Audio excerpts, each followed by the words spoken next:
Did you read your scouting report today?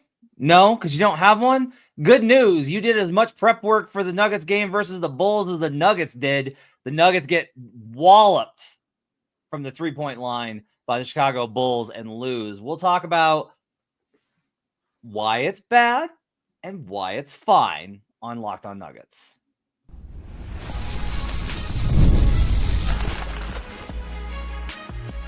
You are Locked On Nuggets, your daily Denver Nuggets podcast. Part of the Locked On Podcast Network, your team every day. Welcome to Locked On Nuggets, your daily Denver Nuggets podcast, part of the Locked On Podcast Network, your team every day. Thanks for joining us and making us part of your day, being with us Monday through Friday, and on bonus episodes like this one, coming to you after the Nuggets lose 129-121 to the Chicago Bulls. This is your post-game episode. We're going to break it down. Matt Moore and Ryan Blackburn. Matt Moore and Ryan Blackburn with you. The Blackburn priority, something like that. With you. He's from Mile High Sports. I'm from Action Network and Locked On NBA. And by the way, in the feed, you're going to see these Locked On NBA squad shows. It's for the Western Conference. It's got hosts from all over. I've been on the first two. I won't be on all of them. But if you do want to listen to me just antagonize all of the rest of the Western Conference hosts, you should tune in. I made Matt George like furious today about the Kings. Just furious. So listen to that as well. You can catch talk about not serious people, by the way. Yeah. So the Kings, you mean? Yeah. Well, I think the Kings are. Oh, they're seriously a play-in team. Oh. Well, the Nuggets might be there as well. They decided to give effort like this. Yeah. So okay. Here's the deal. If this game happens in that bad stretch to begin the season, it's like a 5-alarm fire. If this game happens after the Wizards game, it's like, look, they got to do something now. Like, this season might get lost. But the problem is like they did have this stretch where they were one of the best teams for a little bit in the Western Conference. They did rise up to the number 4 seed in the Western Conference. Everyone was buying stock on them a week ago. And yes, it sucks that they did this after the game to the Wolves. This is back-to-back efforts where the Nuggets' effort was just completely zero.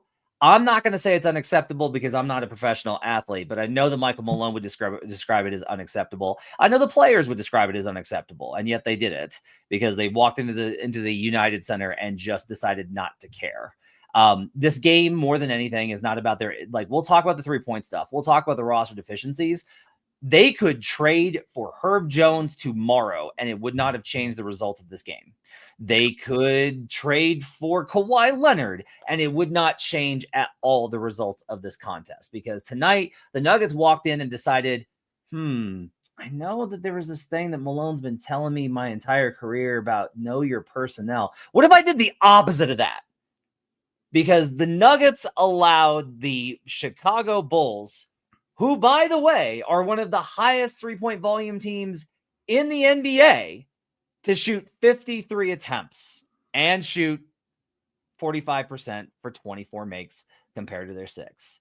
I just got done saying, look at what a good job they've done at getting the 3-point attempts down defensively. I just talked about it. And Matt, this is why I'm so frustrated, because it makes me look like an idiot when I go to really, and what about me, the protagonist of reality, Ryan Blackburn? Absolutely. Like, here's the thing. I've been criticized within the Nuggets locker room for like my takes and not believing in the team well enough. And like, oh, they've got the tweets saved. They've got them bookmarked. And like, all right, man, it's fine. I understand. I've been moving into the side where, okay, they have earned enough. They've earned enough credit with the way that they've played. And especially during the month of January, before even including the Minnesota game, they were like the 8th or 9th best defense in January in the entire league. Like, they had done great stuff. And so you look at that, and then you look at this game, and you look at the Minnesota game, and you're like, okay, those two things are not congruous. They are not the same team. This is not the team that looked like they could actually challenge in the Western Conference and win it all. Like, I still think that they have the ceiling to do that, But this is a great example of why the Nuggets are never going to be a great regular season team, ever. It's because they don't have. Whoa. Hang on. You mean this year, right? Well, I mean, how many times have they won? Okay, so they won They 57 won games 57 last games year, last man. year. Like They won 57, but they were dragging themselves to the finish line in order to do it. And they got behind the 8 ball as much as they did. And like they were not like all the numbers effectively said that they were like pretty shaky in terms of like how serious they were in terms of like the Celtics and some of these other top teams. And they're not going to win 60 games. And that Hurricane says it here. Like the Nuggets are never going to win 60 games. And that's what I mean about like an elite team. These are the teams where you just know that you are going to go see a win. You're going to go see a win, and you're going to see a team that is like serious all the time. And that's just not what this Nuggets team is to me. And I don't really think they've ever been. Yeah, but I'll say this. Those serious teams that do that are serious all the time, they usually burn themselves out. Except for the Spurs. No, like even the Spurs had years, man. And the Spurs were also kings of managing this. Like they just managed it. I'm going to tell you, like you did not watch the Spurs every time and be like, God, the Spurs just like went so hard and played with such fire and championship passion. No, it was just like they built themselves in such a way that their roster was so deep. In part because like, look, Tony Parker wasn't making Jamal Murray money. And Manu Ginobili wasn't making Michael Porter Jr. money. League was different. Like, go back and look at what those guys were making relative to the cap. Okay, fair enough. One example that I will give from this game specifically, rather than going into hyperbole, Denver gets out to the lead that they do. They allow Chicago to hang around, whatever. You go into the halftime, you're up 8. And then Denver has this opportunity in the third quarter, middle of the third quarter, to kind of break this thing open. And they just turn the ball over and over again, and are unable to finish the job. I don't know what it was. It was Westbrook. It was Jokic. It was, I believe, Peyton Watson. Like he was extremely sloppy with the basketball today. And then, okay, so you lose your momentum and the lead is down to 1 heading into the fourth quarter. And then they allow an 11-0 run by Chicago entirely because 1, they couldn't score. 2, they gave up a million offensive rebounds on the other end. And 3, they turned the ball over. And when you have, and they gave up threes as well. Like when you have all of those things with a lineup that features Murray, Strawther, Watson, Porter, Gordon, 3 of your main core 4, and 2 of the players that you've put immense stock into for this season, and you cut out DeAndre Jordan and played an 8-man rotation tonight because you were trying to get serious. I don't know, man. Like you would think that there would be a little bit more consistency than what we've seen. So the feel I have for this game was largely, I think that Denver did think that they could just clamp it when they wanted to. Yeah. Like this is why the second half stuff bugs me, where I'm like, okay, but what if you reach for it and it's not there? What if you go for it and you don't have that? That's why like you're on the road and it's a cold Monday night in Chicago and like you've been on the road and you go for it and you just don't have it. And now all of a sudden it's like, we better outscore the Bulls. Only they're generating all these 3-pointers because I gotta stress this. Like I went back and watched all the 3-pointers before we went on the air. And somebody started off our chat segment talking about I play better defense than Murray, Porter, AG, and Strawther. Throw Yoke in there, man. Like Yoke doesn't want to guard Vooch on the perimeter. Fine. But he's so far off that Christian Brown is having to shade. And then when the ball swings, his help man is up in case Christian's got to commit. And the corner's there. Jokic is playing so far back off of Vooch that Vooch is able. They ran the same sequence to run a back screen with Vooch off of a left wing to middle pick and roll with one of the screeners, a guard screen rolling to the corner and Vooch setting a back screen like 4 times in this game. And no one paid attention. And like, That's not, again, guys, when Malone makes mistakes, I've been on the show and I've talked about how it was bad. This was not that. This was just like zero awareness of know your personnel. You give up 53 3-point attempts to the Chicago Bulls. You did not want to do the homework. And that's fine because you're in the midst of an 82 game season. Like when Ryan starts like taking a game like this and building into like a bigger thing about them, I will push back because I feel like if you had an honest conversation with the Nuggets, which we would never have because they would never be honest with us because we're beneath them, and that's fine. But like the conversation would largely be like, look, man, yeah, like we play 82 games and some nights you just don't have it. And the Celtics used to be my standard for some teams always have it, like you're talking about, right? Like some teams always have it. Celtics don't always have it this season. Even they are falling flat on that now. And so like it's like this one I think it's not acceptable. It's just kind of like, okay, this is one of what those. happens. Like, right. The Wolves game I think is way worse. Yeah. From a like you were not prepared, your game plan was bad. You know? And all of that. Now, I defended it because I was like, look, these teams usually lose the matinee. And so at what point am I just making excuses every night where I come on here and I'm like, well, you know, look, it's a matinee game. And those teams usually lose those games about 70% of the time. This is just kind of what happens. And then I come in here and I'm like, well, okay, it's a Monday in January. And like, they got caught and blah, blah, blah. But I'll say it's like the bar is so low for them. That's what I think is frustrating is if this is a playoff series, Chicago might get this game in game 3, game 4. They might get this game in game 3, game 4.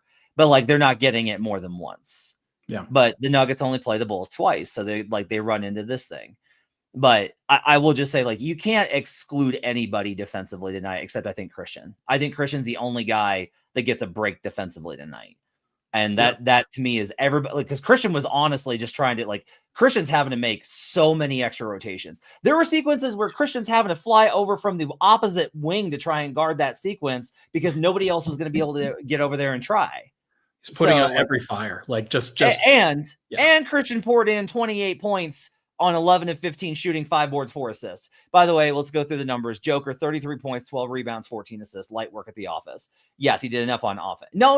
Like it's 33, 12, and 14. There's got like, we can't go too far, right? Because it can't be, oh, well, then his performance was totally fine because he put up numbers. It just also can't be like he put up numbers and was terrible. I don't think he was terrible offensively in this game, but I also think the Bulls were just like, they scored 84 points in the paint tonight. 84 points in the paint to 38. And the Bulls were like, cool, no problem. Because that's how they want to play. The Bulls want to play one certain way to get a win. And the Nuggets were like, sounds good. That sounds great to us on the road. Yeah, I mean, that's just like, I just don't think that's good enough for me. Like, the Nuggets were going to be able to score. They were going to be able to score regardless of what Joker did tonight. Like, he could have created 26 open threes for the team. He could have driven to the rim and scored 50 points. Like, if he wanted to do either of those things, he could. He kind of hit the balance and did a decent, like, he created a lot of offense. I'm not gonna besmirch that. Like, 33 points and 14 assists is crazy for the vast majority of this planet Earth.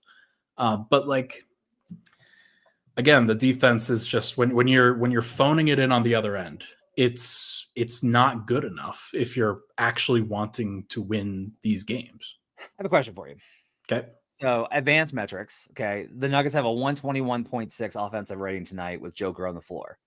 Woo! That's hot. That's really good. Pretty good. Okay. They gave up a 120.5. Okay. So his net rating is 1.1. It's basically the box score, right? He's a +1. Yeah. Is that enough? Because No. he's a positive and the bench is a negative. Is that enough? With the way that the game unfolded today, of course not. Like, it was not enough. And the way that the game flow happened, the Nuggets should have been up by 20 at halftime, according to Michael Malone. He said that. And then you're really just like, at that point, talking about Jokic as a +20 instead of a +1. And I look at that and I look at the way that these games usually go and I look at what he can do, what he's capable of doing. I'm not going to sit here and blame Jokic for this. Like we could talk about a variety of guys. Jamal went 8 of 20 tonight and continues to take so few threes and like all of these tough twos that it is very frustrating to watch him sometimes. Michael Porter's got one move on the perimeter right now. Christian Brown's like the only guy that I don't think you can have any criticisms for. So yeah, everything else is on the table. The offense was terrible without Yoke on the floor. Yeah. Like you just roll down it and like they couldn't score. Jamal couldn't get it going. AG couldn't do anything. Which that's Peyton. The AG at the 5 look. That should be something that opens up the floor a little bit. AG had a couple of moments in the first half, but that second half stint, like the beginning of the fourth quarter was just inexcusable. And also I'll say this, like I'm glad that he didn't go to DJ because it's like DJ's been pretty good this year. Him versus Jalen Smith would have been a nightmare. Jalen is like a rim runner who can space to 3. It would have been terrible. Not playing AG or not playing DeAndre was good in this matchup, but having to play AG in this one was also not good. But then getting cooked on the defensive glass, of course, really hurts them. Like how many offensive rebounds did they give up? It was only 13, but it was the timing of those, especially in that second half. Just like these are ones that a team that is more ironed out on the details, on the margins, makes these plays, wins this game. They focus up on this one and get it done. Denver's not like they weren't focused tonight. They did not do the right things to win. I think a better way is like a more focused Denver team. Yeah, wins this game tonight. Yeah, like Denver's. This isn't. I think early in the season we were like maybe they're just not like very good. They are good. Like when they lost to the Wizards, we were like they're just not good. And then they responded. This was a choice. This was a choice tonight. Tonight's edition of Itches Be Crazy. Zoran Stepic says, so 15 is supposed to guard the perimeter? Funny how basketball works nowadays. Well, he could either guard the perimeter or guard the rim. He has to choose one. Yeah. My dude, Nikola Vucevic had 20 points and he was 2 of 9 from 3. But also, like, a lot of it is that you can't leave Vooch that wide open. Yeah. And look, maybe that was game plan. If Malone really came into this game and was like, we want to leave the Bulls open from 3. We want to let Ayo Dosunmu, Lonzo Ball, and Nikola Vucevic shoot threes. That's what we want to do. Then it should be on. You can leave that open as a possibility. I call cap on that, of course. Like, and because what do you think? Is Christian Brown not being disciplined on the defensive game plan? Like, I think what's more likely is what we saw in the Minnesota Timberwolves game, which was Joker dropping all the way down on the floor because he did not want to go out to the perimeter. And like, look, Ayo tonight, because he knew that Swipo was watching, was 4 of 7 from 3. LaVine was great. I'm sure but I will say all this, they were -10 with Zach. Yeah, I mean, he wasn't the reason they won, but he also closed the door on Denver at the end. Closed the door. Yeah. Yeah. Let's take a break. We'll come back and we'll wrap up talking about this performance and the 3-point stuff here on Locked On Nuggets. Super Bowl 59 is here. 1 game, 2 teams, endless possibilities, and there's no better way to make every play more exciting than with FanDuel Sportsbook. Whether it's predicting first touchdown, calling the MVP, or even betting on the coin toss, FanDuel makes it easy to get in on the action. With live betting all game long, you can adjust your bets as the game unfolds and feel the thrill from kickoff to the final whistle. The live betting feature lets you stay involved no matter what happens on the field, and the app's super easy to navigate. Plus, knowing that you can place a $5 bet and potentially win $200 in bonus bets for the Super Bowl, that's icing on the cake. Download the app or head to FanDuel.com to get started. Bet just $5, and if you win, you'll score $200 in bonus bets. That's FanDuel.com. Bet with FanDuel, official partner of Super Bowl 59. We'll be right back on Locked On Nuggets. Back here on Locked On Nuggets. Thanks for joining us and making us part of your day.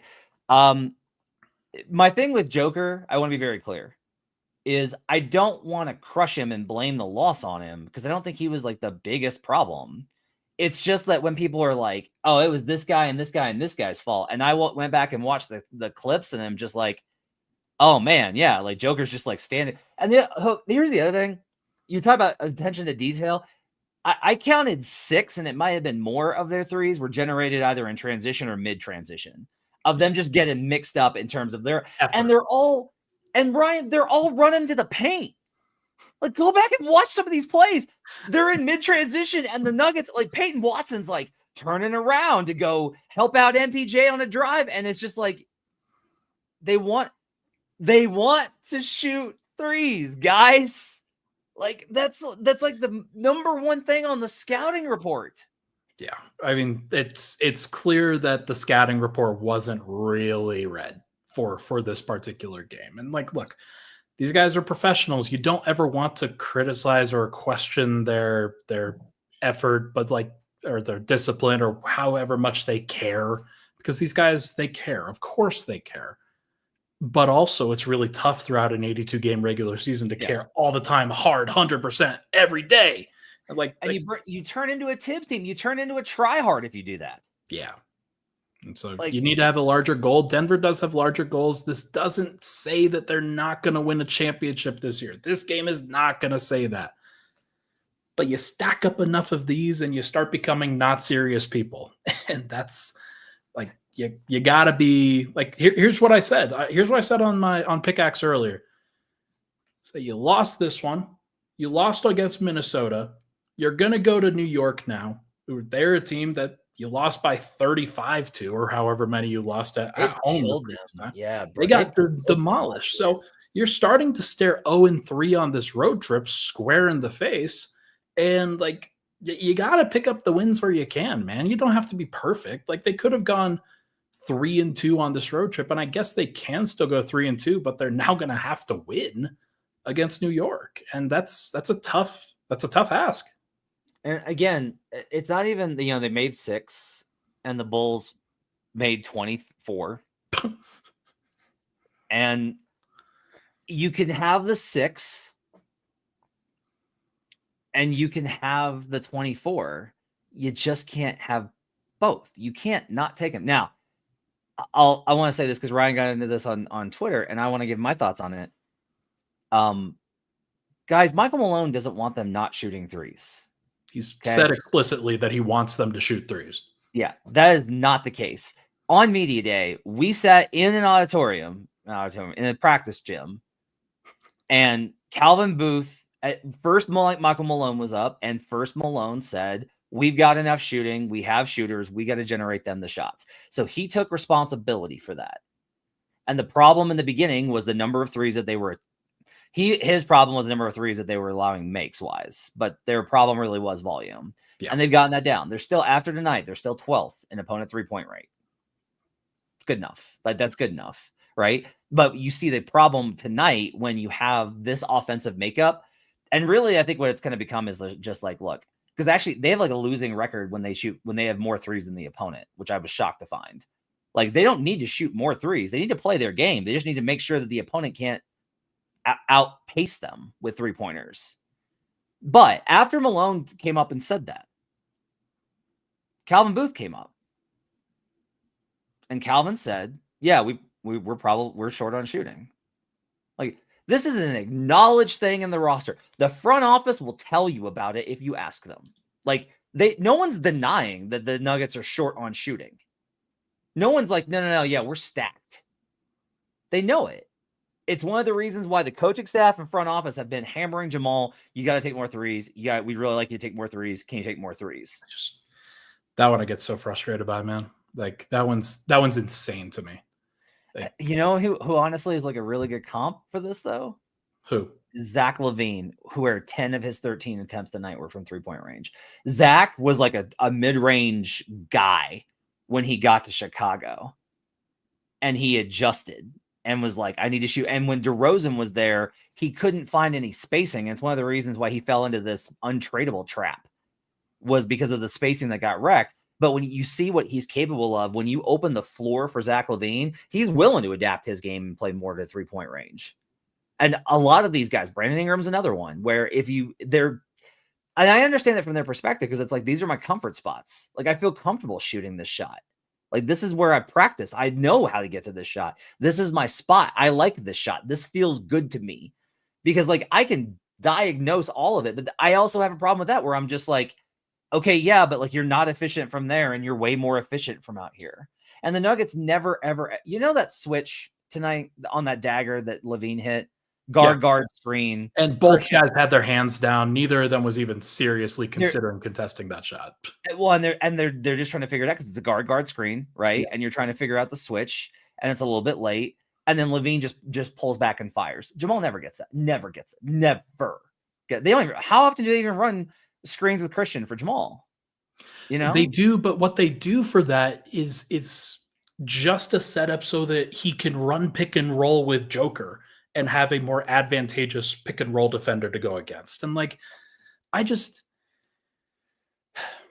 you know what happened when Zach LaVine opened up the floor for himself? He became an all-star. He did. He became an all-star. He became a guy that you could like really count on for going 25, 27 a game. Like this is just crazy. Yeah. I mean, look, man, I is in a lot of pain today. Unrelated to the show. So I'm good, guys. Like it's gonna be fine. Denver's gonna be okay. It's just annoying when you go to bat and you're like, hey, you guys, you turned the corner. It looks great. Turn the corner. And you won 4 in a row, won 8 of your last 9, won 12 of your last 15. And then it just like, hey, congratulations. We don't give a damn about it. Come to my side. You tear them down when they look great, and you build them up when they look like garbage. It's so good. Come on over, buddy. It seems nice. It seems nice over there this time of year. Because like that's the thing. It's just like I've and people get tired of me using the experience card. I do think that one of the things is that because I run into this with other people that cover one team too. When you cover the whole league and you're trying to like dive in and you're watching all this, like it'll drive you nuts where you're just like, I thought this team was really consistent. They just didn't have it. They just gave that was like a crap effort. Like I really thought this team had turned a corner, and then they just got like killed. Like what? Like Memphis tonight is a good example of this. Memphis has been playing really good basketball. Memphis has gotten destroyed by Houston, and then goes into New York versus a team that they should have a huge advantage against, and they get run out the building. Yeah. I don't think that one was like they weren't up for it. I think the Knicks really did just beat them down. But that's the third seed in the West. I think it's interesting in that even if you go back, I will say this. If you go back, I say this all the time. Sorry, I use that phrase too much. If you go back and you look at some of the great teams through NBA history, like go pull up the game log for the 97 Bulls. And you're going to be like, they lost to that team? Yeah. Yeah. And they only lost, 10 times. But the ones that they lost were pretty funny. And including Denver, by the way. Yeah. You go back through and you look at the Warriors. Yeah. And they had some funny ones. And all these teams, like it just over the course of 82 games, it happens. But in those moments, it feels very, very big. And it's like, look, Denver's still on pace for 50 plus wins. They're going to be fine. Yeah. And I do think a good question here, though, and we talked about setting expectations, which is we talked about the end result. What we didn't talk about the other night was like, what should they expect as far as seeding goes? And the players are always kind of like, man, I don't know. Like everybody's so good. Like we just we play as well as we can, and then we'll see where everybody lands. And I'm kind of like, I don't know. Like you need to be like, we got to get a 4 seed. Like we got to get top 4. Yeah. You need home court in that first round, and you need to have an advantageous matchup. At least that's what you hope for. And you need to not burn yourself out in the first round trying to overcome the fact that you don't have home court advantage. Like hypothetically, let's say Denver gets the 6th seed and they have to go into Memphis or they have to go into Houston and they have to flip that series.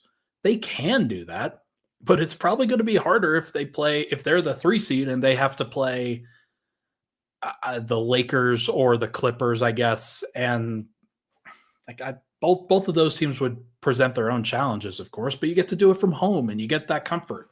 So like, I don't know, maybe it'll be good for Denver to have to go on the road. They haven't had to go on the road a lot in the last couple of years in the playoffs. Maybe it would be better for them, honestly, if they were going on the road a little bit more, just to be like, okay, we got to be serious now. This is where we have to be businesslike. And I don't know, because sometimes when you're at home and this Nuggets team got comfortable in the second round against the T-Wolves, and then they lost both game 1 and game 2 was an embarrassment. And then they lost game 7 at home with a 20-point lead, and they probably felt like they're comfortable. Don't tell Santa Cruz, TTSC, who says we are the only team that's getting worse and worse each year in the title contending teams era. Try the Golden State Warriors, bro. The Warriors got worse. The Wolves Lakers. got worse. The Mavericks got better, but they're really hurt. Who else has been who's been in that range? The Lakers, I guess. Yeah, that's just not true. Like there are teams that have definitely taken a step backwards. And I'll guarantee you, like the Thunder aren't going to get better every single year. They will reach a plateau, or they'll have a dip, or something will happen. Like that will happen to them. It's going to happen with Boston. It's going to happen with everybody. Like this is just what happens. But his point is that the roster has gotten worse, and he is right on that. And I've said that, right? Like we have not been like this team is as good. We were like, no. Like I've hammered that where I'm like they got worse after the title, and they got worse this year from last year, And the idea was that they would be better by the end of it. And look, they're way better than they were when they started, if we look at the overall picture. But also, them to walk into Chicago and be like, we don't have to play defense. We'll just, we'll just throw the ball around and we'll put up 150 and win the game. And that's the stuff I do think that there is a disconnect between, I think, I think they're probably better than we talk about, but not as good as they think they are. Yeah, I mean they're not in that upper echelon, but they're probably not like the 12th best team in the NBA, which is where I feel like they have played for most of the year. So I think that's a fair distinction. I've got two questions for you before we go. Yeah. One is Aaron Gordon didn't start again tonight. He didn't look great. Does he start by the end of this road trip? No. Not an overreaction. Just keep it on the same plan to make sure that he's not. Yeah, I mean, I don't know. Like if they face a matchup where it makes a lot of sense, then maybe I don't know. I don't know. Like Malone is very much like this is working. Okay, it's not working. Let's change something. And maybe that's where he goes to. But I can't get there. I gotta do this as I always have to, because Daniel Miller only has a one song that he likes to play in here. Fans have lost faith in Michael Malone. That's not true. That's just you. Premium says Mike has to go. I guess that's Mike Porter Jr. Porter. I don't know. But yeah, I just want to be clear on this. The Denver Nuggets are not firing the coach of a team that is 28-18, 10 games over 500 at midseason. Yeah, it's not Adrian Griffin. Again, this summer we talked about it on the last show. Yeah, we'll see. But just let it go for now. I'm begging you. Just don't bring that stuff in here, because here's the thing. There have been moments on the shows and where it's very, very correct to criticize Malone, I think. Do you think AG needs to start by the end of this road trip? I don't know, but I do think that they probably need to get back to it at some point. I just don't know when the right time is. If AG's struggling, what's the value in him starting? He gets to play next to Jokic more consistently. But and for me, and the contrary on that is, I'm like, if AG is struggling and you're putting him next to a minus defender, which I think Joker is this season, very slightly minus, like little minus, not like a big, tiny minus. And AG's not able to cover for him. It doesn't fix anything. Well, can he cover for him better than Porter can? Yeah, but you're not taking him out for Porter, right? Are you suggesting, or you want to put AG in? You're just shifting them up a little bit. Right. That's the thing though here is if you're putting him in, you're taking Russ out. And Russ has been their second, maybe their best defender this year. Good God. I don't even know how to evaluate it, man. Like that's probably true though, right? Like considering Christian's had some hard times. I think Christian's been their steadiest guy. I think Russ has peaked higher. That's for sure. Like he's had some really great moments. My last question, though, do you think that they have to make a trade? Is it a requirement that they make a trade in order to win a championship? Oh. No. This game is not emblematic of who they are. Now, if I'll say this, if they face the Wolves, they will have needed to make a trade. That's what I would tell you. Better avoid them.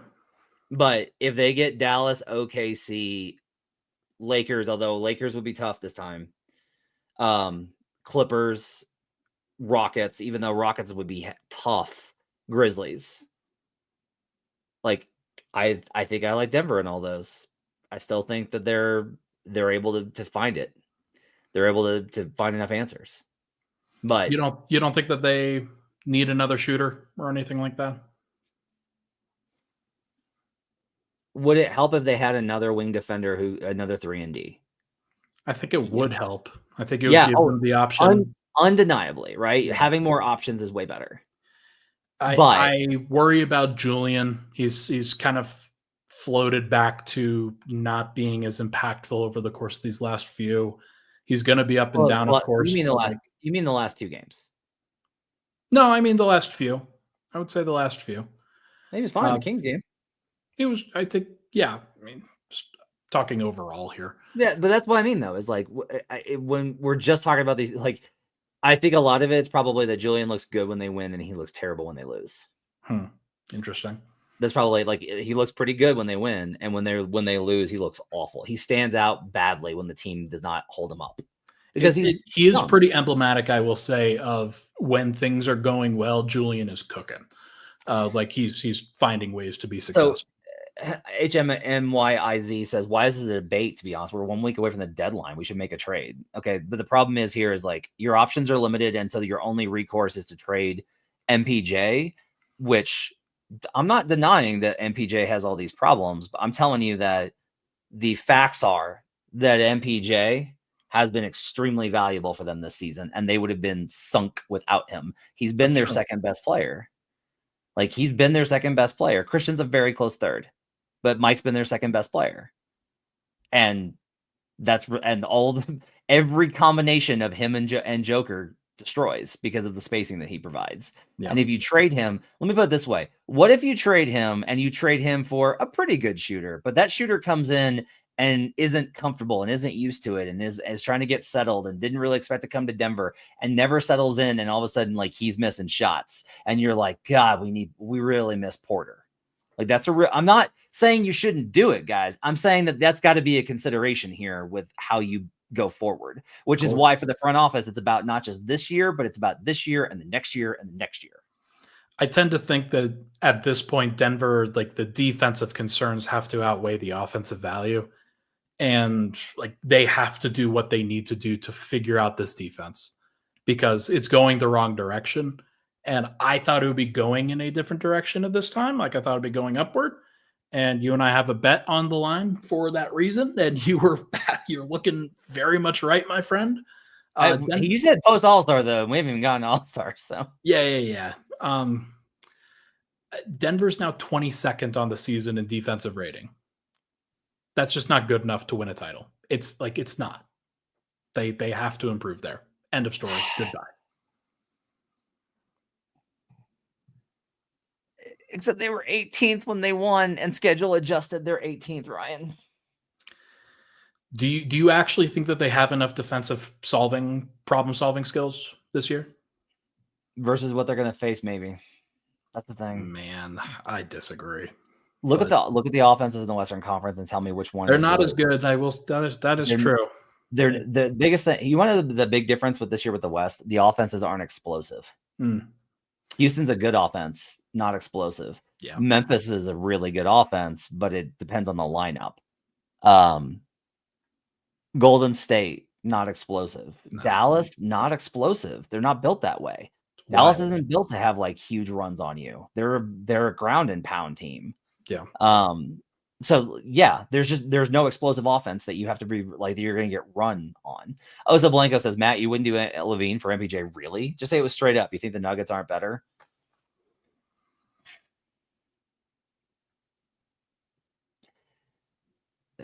I think the idea is that LaVine and Mike are equal on defense.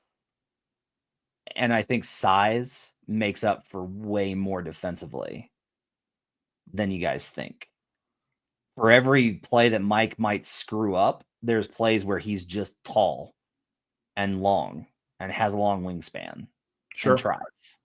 Yeah. And like There is like, and I do criticize him in a variety of ways on the rebounding front and like the toughness front and things like that. But he does do some of those things, and he does them at a higher level than LaVine does. And putting Jamal and LaVine on the floor together they're not tiny, but they are slight and they are small.